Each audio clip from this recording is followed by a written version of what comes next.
जब इनसे नहीं सहन हुआ, केवल इशारा किया है भगवान राम ने, एक बार भी नहीं कहा लक्ष्मण बैठ जाओ। लक्ष्मण जी का क्रोध देखिए कितना तेज है। बाबा जी ने लिखा कि लखन सकोप बचन जब बोले, डाग मगान दिग्गज माही डोले। लेकिन इशारा किया भगवान राम ने। भाई देखिए लक्ष्मण जैसा शांत होकर बैठ गया। इशारा क्या किए, ये लक्ष्मण देख रहे हो पृथ्वी कांप रही है। कहा मेरा विवाह होने वाला है, पृथ्वी को तुम जानते नहीं हो कौन है। कहा कौन, कहा तुम्हारी भाभी जी की माता जी है। अजगरे बिटिया के विवाहे माता जी का हार्ट फेल हो जाए, बिया हो पाए। ले लक्ष्मण शांत हो जाओ। यदि यहाँ विश्वामित्र जी यह कह देते हे राम उठो और धनुष तोड़ो, और धनुष तोड़कर सीता जी के साथ विवाह कर लो, वे तत्वज्ञ न रह जाते, अल्पज्ञ कहे जाते। तत्वज्ञ न रह जाते, अल्पज्ञ रह जाते। उन्होंने क्या कहा, उठो राम भांजाऊं भव चापा, उठो राम भांजाऊं भव चापा, कहूँ सास जनन परिवारा, कहूँ सास जनन परिवारा, राम राम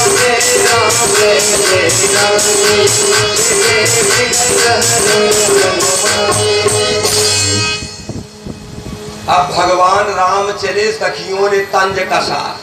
ये धनुष उठावे जात है, इनके चलत की लंगी लागत ये धनुष का तोड़ कहीं। ज्यादा विस्तार न लेते, चर्चा आज चल गई थी, उसी प्रसंग को बस बताकर विराम देंगे कि उस सभा में हनुमानव जी थे। अच्छा थे, कोई जानता हो तो बताओ। इदम नवीनम व्याख्यानम, इस मंत्र से काराओ इस का अवलोकन अनंत बलवंत संत हनुमंत लाल जी कह रहे थे, रामचरितमानस से सिद्ध करने का प्रयास करूंगा। 6 लोग बैठे हैं। हनुमान जी भगवान राम चले, जब चले तो सीता की व्याकुलता बढ़ गई। सीता जी की व्याकुलता बढ़ी, ऐसी व्याकुलता बढ़ी कि मन ही मन मनावय कुलानी, मन ही मन मनावय कुलानी, हो प्रसन्न महेश भवानी, हो प्रसन्न महेश भवानी, करहु सफल आपन सेवकाई, करहु सफल आपन सेवकाई, करहु बिहरहु चाप जड़साए, करहु बिहरहु चाप जड़साए, श्री राम जय राम जय राम।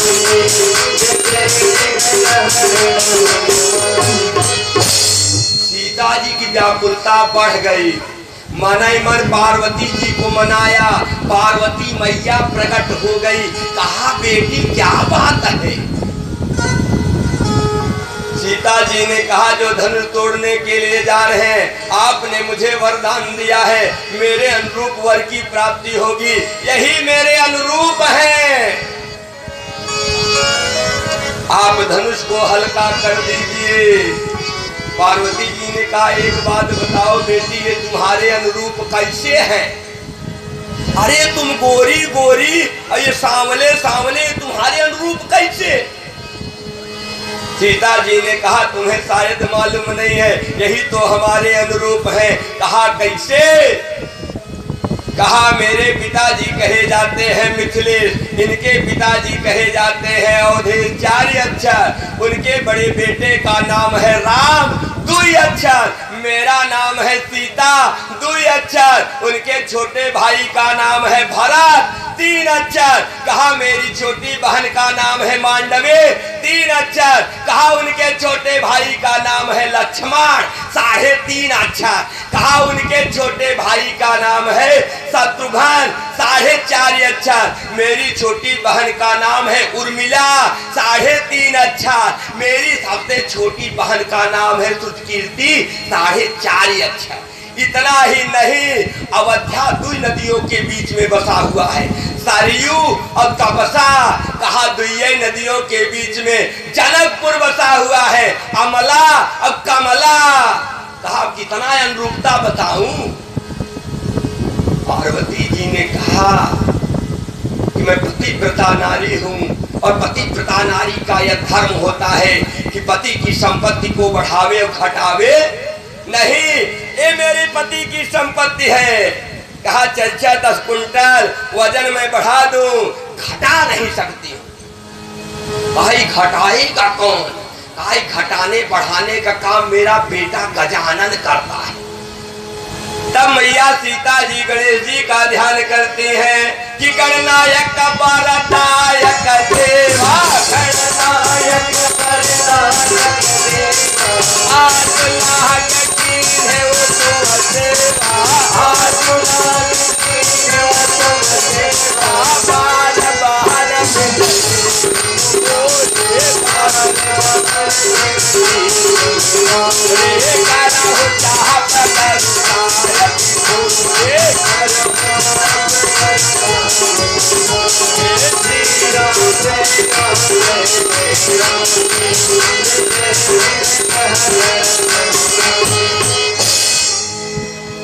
गणेशो जी प्रकट हो गए। हमें आप बुलावे तो शायद न आवे, जगत जननी राजराजेश्वरी भगवती सीता बुला रहे। गणेश जी प्रकट हुए। कहा देवी क्या बात है? कहा एक काम करो, धनुष को हल्का कर दो। कहा एक बात बताइए, दिवाली के दिन सेठ महाजन पूजा करें और लिखें श्री गणेश जी सदा सहाय और व्यापार में लगाओ 50,000 और हम कह दे 25,000, अगले दिवाली की हमारी पूजा हुए बंद। कहा मैं तो बढ़ाने वाला देवता हूँ, 50,000 लगाओ तो 1 लाख कर देता हूँ। तब हम प्रथम पूज्य है हर दिवाली के श्री गणेश जी सदा सहाय, लक्ष्मी जी सदा सहाय। वैसे भी मैं लायक पुत्र हूँ और लायक पुत्र का यह धर्म होता है कि पिता की संपत्ति को बढ़ावे घटावे नहीं। ये मेरे पिता की संपत्ति है। कहा चर्चा 10 कुंटल वजन बढ़ा दूं, घटा नहीं सकता। कहा तब घटाएगा कौन? कहा जेकर धनुषिया वही से प्रार्थना करे। तब सीता जी गई और धनुष से प्रार्थना किया है कि सकल सभा के मति भई भोरी, सकल सभा के मति भई भोरी, अब मोहि शंभु चाहत गति गोरी, अब मोहि शंभु चाहत गति गोरी। श्री राम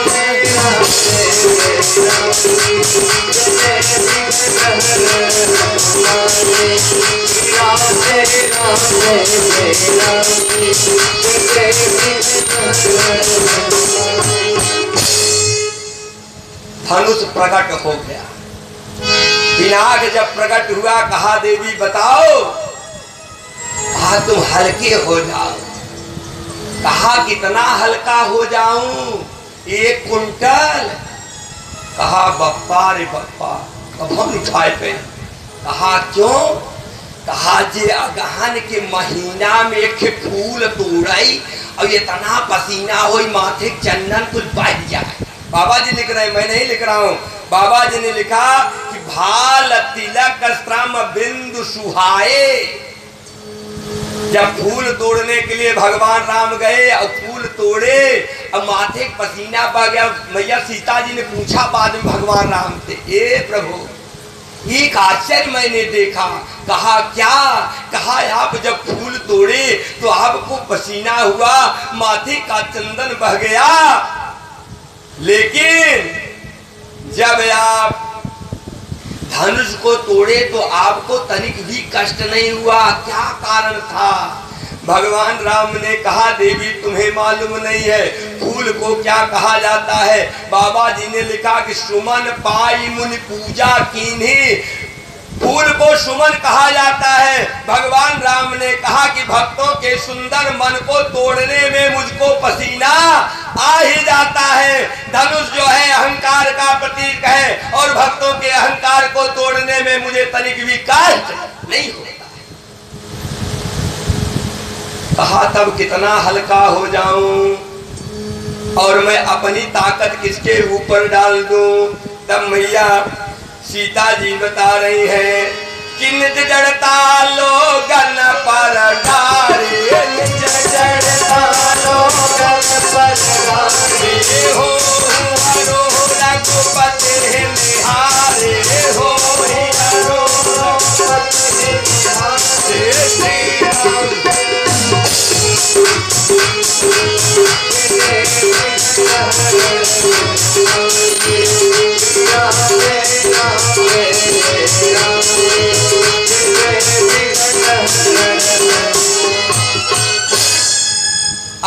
आश्चर्य देखिए यहाँ, जब इतनी वार्ता हो रही थी, इतनी चंचलता होने के बाद माँ जगत जननी राजराजेश्वरी भगवती सीता के आंख के एक कोने में एक अश्रु की बूंद आई, जिसका अवलोकन हमारे अनंत बलवंत संत हनुमंत लाल जी कर रहे थे। बाबा गोस्वामी तुलसीदास जी महाराज जी लिखते हैं, जब माँ जगत जननी राजराजेश्वरी भगवती के सीता के आंख के एक कोने में एक अश्रु की बूंदे आ गई। जब एक अश्रु की बूंदे आई, तब बाबा जी ने बड़ी सुंदर झांकी दिया कि लोचन जल रह लोचन कोना, और जैसे परम कृपन कर सोना, लोचन जल रह। आगे कोने में अश्रु की बूंद देखा, तब लोगों ने पूछा, ए बाबा उपमा देते आपसे नहीं बना, वही गलती आपने दोबारा हमें लगता है कर दिया। कहा क्या? कहा जब आप रामचरितमानस की रचना कर रहे थे, वही गलती आपने दोहरा दिया। जिस समय आप संत की उपमा दे रहे थे, संत के विषय में आपने लिखा कि संत हृदय नवनीत समाना, संत हृदय नवनीत समाना, संत हृदय नवनीत समाना, हृदय नवनीत समाना, कहि कपिल सब कहि न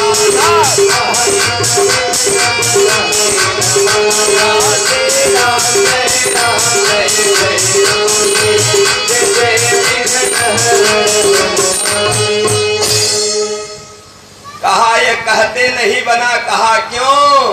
कहा इसकी उपमा गलत हो गई, संत का हृदय नवनीत के समान नहीं हो सकता। कहा क्यों? कहा निज परिताप द्रवहि नवनीता, जब आग पर चढ़ाया जाएगा अपने ताप से ही नवनीत गलता है, लेकिन संत का अपना कोई दुख नहीं होता है। संत तो दूसरे के दुखों से दुखी हो जाते हैं, संत दूसरे के दुखों को देखकर दुखी हो जाते हैं। महाराजा श्री जी का पदार्पण हुआ, इस मंच से मैं उनके चरणों में वंदन अर्चन करता हूँ। यजमान से कहूंगा कि उनके लिए उचित आसन प्रदान करें। मैं आपका ध्यान आकृष्ट कर रहा था प्यारे, इसी दृश्य का अवलोकन हनुमान जी कर रहे थे। याद दिलाया, ज्यादा विस्तार न लेते हुए संक्षिप्त में जानिए। याद दिलाया कब? जब भगवान राघवेंद्र सरकार ने आंख के एक कोने में देखने के बाद वही अश्रु की बूंद, कहा रोना सोना का क्या तात्पर्य है? तब बाबा जी ने कहा कि जो जगत के लिए आंसू गिरता है उसे रोना कहा जाता है, और वही आंसू जब जगत के लिए नहीं बल्कि जगदीश के लिए गिरता है तो रोना नहीं बल्कि सोना कहा जाता है। याद दिलाया हनुमान जी ने कहा, जब माँ जगत जननी राजराजेश्वरी भगवती सीता की खोज करने के बाद हनुमान जी लौट कर आए और सुंदर कांड पढ़िएगा। भगवान राम ने पूछा, ए हनुमान सीता जी कैसी हैं? हनुमान जी ने कहा, हे राघव, जिस जनक कुमारी के आंख के एक कोने में एक अश्रु की बूंद देने के बाद आपसे सहन नहीं हुआ और धनुष को खंड खंड कर दिया, आज वही भगवती माता सीता आंख के एक कोने में नहीं बल्कि नाथ जुगल लो चन भरी बारी,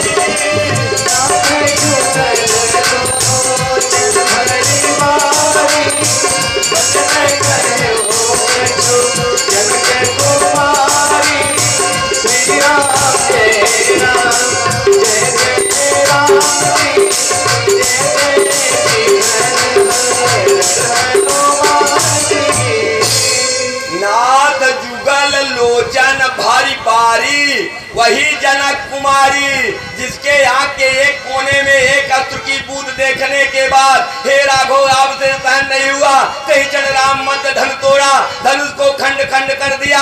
आज एक के आंख के एक कोने में नहीं बल्कि नाथ जुगल दोनों आंखों में अश्रु की धारा भरी हुई है। और हे राघव आप इतने निष्ठुर क्यों बन गए हो? निवेदन मैं कर रहा था, धनुष यहाँ भी टूटा, धनुष वहां भी टूटा। कंस के यज्ञशाला में गुप्तचरों ने जाकर सूचना दिया। कब? अब कंस की बेचैनी और बढ़ गई प्यारे। यदि दाल में उसको काला जीरा दिखाई पड़ जा रहा है तो मानो वही सांवला सरकार आ गया। देखिए भक्ति कितनी बड़ी, हर घड़ी हर क्षण हर सांवली चीज में भगवान गोविंद का दीदार कर रहा है।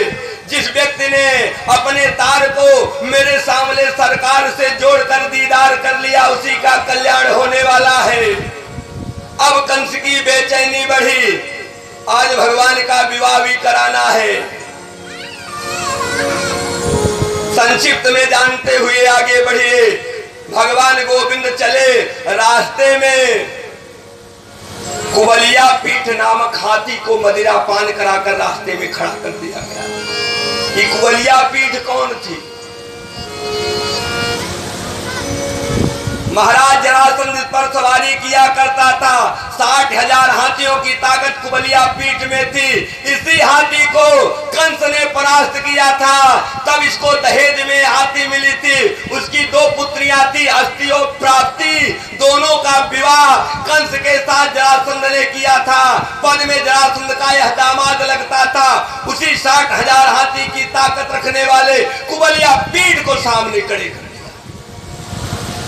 अब सामने कुबलिया पीठ। अब भगवान गोविंद चले, बलराम जी चले। बलराम जी ने कहा हे कन्हैया अब इसका कल्याण करना है। भगवान गोविंद ने कहा जैसी तुम्हारी इच्छा। कुबलिया पीठ भगवान को सोचा धक्का दे दे।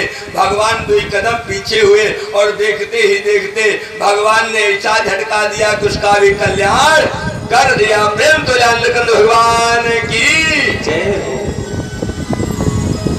तब बलराम जी ने उसके दांतों को उखाड़ लिया है। हमारे धर्मशास्त्रों में आया कि बहन के यहाँ आप जाते हैं, गुरु के यहाँ जाते हैं, मंदिर प्रांगण में जाते हैं, कथा श्रवण करने के लिए जाते हैं तो यहाँ खाली हाथ नहीं जाना चाहिए। पात्र पुष्प फूल कुछ न कुछ जरूर लेकर जाना चाहिए। मैं राजा के यहाँ जा रहा हूँ, कुछ अर्पण भेंट करूंगा। हाथी के अमूल्य दांतों को उखाड़ लिया, लेकर आगे बढ़े। मलशाला में पधारे। तब नियुक्त थे कंस के मुष्टिक और चारूण। मुष्टिक और चारूण भगवान से युद्ध करने के लिए ललकारे। जब भगवान से युद्ध करने के लिए मुष्टिक और चारूण ललकारे तब भगवान ने कहा युद्ध बराबरी वालों से होता है। अरे तुम इतने ताकतवर, मैं तुमसे कैसे युद्ध कर सकता हूं? उसने कहा एक कन्हैया तुम्हें लगता होगा कि मैं ताकतवर हूं लेकिन तुम्हारे कारनामे बड़े विचित्र हैं। अरे तुमने 6 दिन में पूतना का उद्धार कर दिया, 27 दिन में तृणावर्त का उद्धार कर दिया, सदकासुर को मार दिया, घातुर को मार दिया, बकासुर को मार दिया, रूपकेशी का तुमने कल्याण कर दिया। अभी कह रहे हो मैं बहुत छोटा हूं। तुम्हारे कारनामे बहुत बड़े हैं, तुम मुझसे युद्ध करो। युद्ध हुआ है, चारुण लगे हैं भगवान गोविंद से और मुष्टिक का युद्ध हुआ है बलराम से। पहले खेल में खेल दिखाए, जब खेल में खेल चला वही दशा। एक मुका चारुण ने मारा भगवान गोविंद को तो मानो कोई पुष्प की वर्षा कर रहा हो। तब भगवान गोविंद ने कहा मामा हमारा भी थोड़ा चाटा चखो। भगवान ने भी एक मुष्टिका का प्रहार किया और चारुण भी गोविंदाय नमो नमः हो गया। जब चारुण का उद्धार भगवान गोविंद ने किया तो मुष्टिक का उद्धार बलराम जी ने किया। और भगवान गोविंद ने जब दोनों का उद्धार किया तब कंस आदेश देता है पकड़ो ये जाने न पावे। इतना ही कहना था कि भगवान गोविंद वहां से छलांग लगाए और सीधा जाकर कंस की गोदी में बैठ गए। आए मामा अब कुछ कहने की आवश्यकता नहीं है। उसके म्यान से तलवार निकाल लिया, उसके केशों को पकड़ते हुए घसीटते हुए ले आए। कंत ने कहा मुंचताम मुंचताम, छोड़ दो ये कन्हैया छोड़ दो। गोविंद ने कहा याद करो मामा, जब मेरी माँ आप उसको पहुंचाने के लिए जा रहे थे, ऊपर से आकाशवाणी हुई, तो इसी प्रकार से मेरे माँ के केशों को पकड़कर तुमने घसीटा था। अवश्यमेव भोक्तव्यम कर्ममेव शुभाशुभम। आपने अपने जीवन काल में जो कर्म चाहे अच्छे किए हैं चाहे गलत, उसको अवश्य भोगना पड़ेगा। बिना भोगे वो कट नहीं सकता है। राजा दशरथ जी को भी भोगना पड़ा, जो परमात्मा के पिता थे। हमारी आपकी क्या बात है। जिस समय भी पितामह जी ने भगवान गोविंद से प्रश्न किया, ए गोविंद मुझे याद है कि मैंने अपने 100 जन्मों तक किसी प्रकार का कोई पाप कर्म नहीं